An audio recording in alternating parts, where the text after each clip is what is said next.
Semakin banyak verbal, apalagi di dalam parenting atau komunikasi interaksi dengan orang lain, kita cenderung untuk menghakimi atau cenderung menuduh.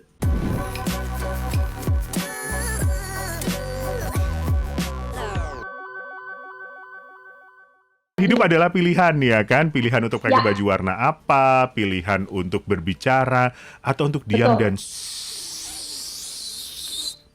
Hmm, apa sih Ini maksudnya?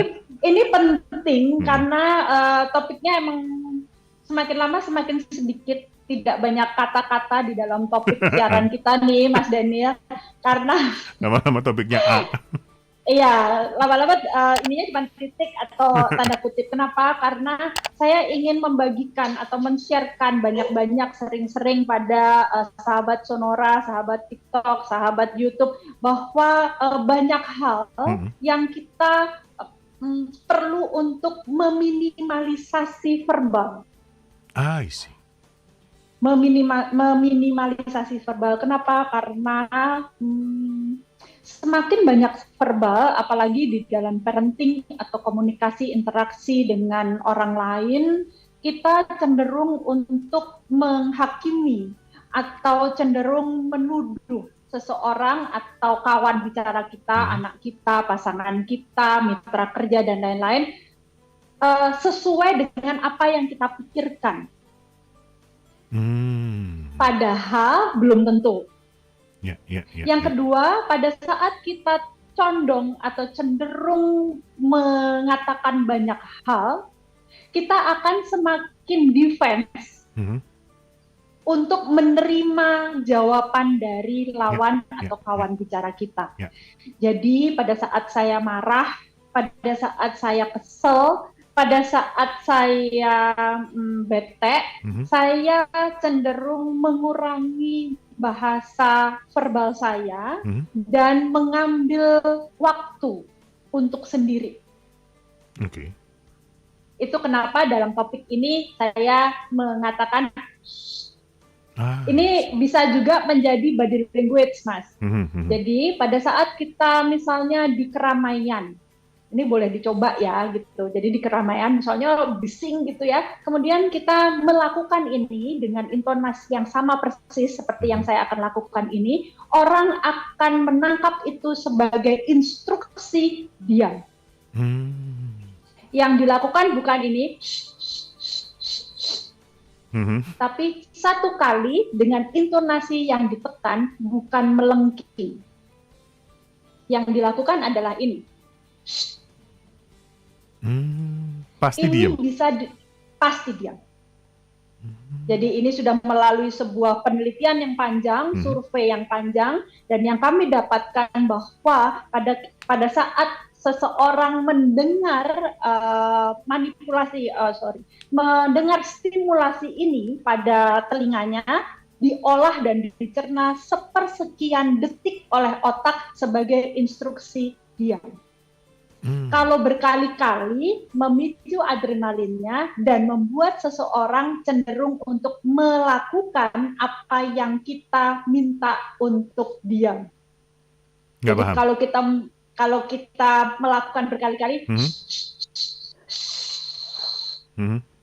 orang terpicu untuk apaan sih? Ribut banget loh, ngapain? Maunya apa?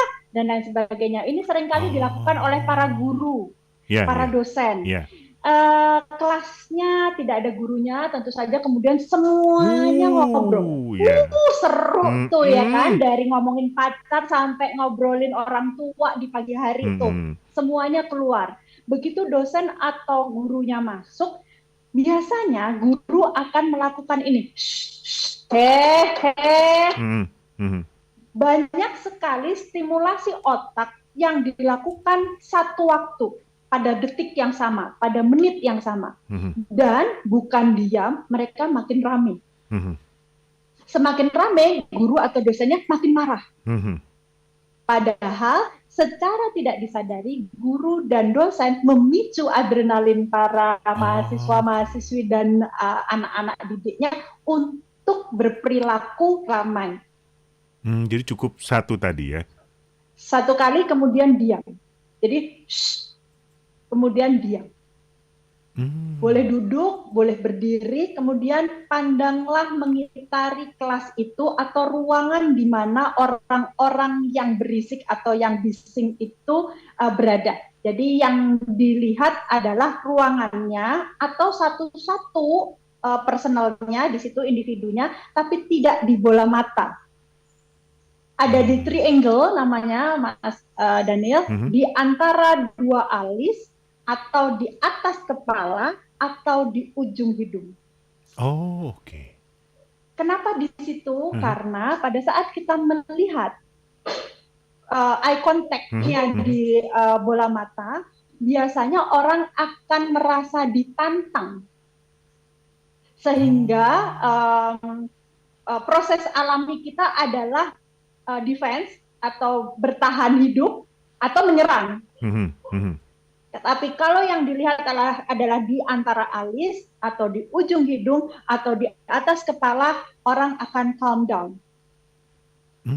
Walaupun misalnya tatapan kita menusuk, kan ada tatapan-tatapan mata. Ada pemeanku. Ya. Tatapan-tatapan, jenis-jenis tatapan yang itu juga bisa diartikan secara body language maupun micro expression sebagai sesuatu yang bisa ditangkap oleh seseorang, oleh seorang individu sebagai komunikasi.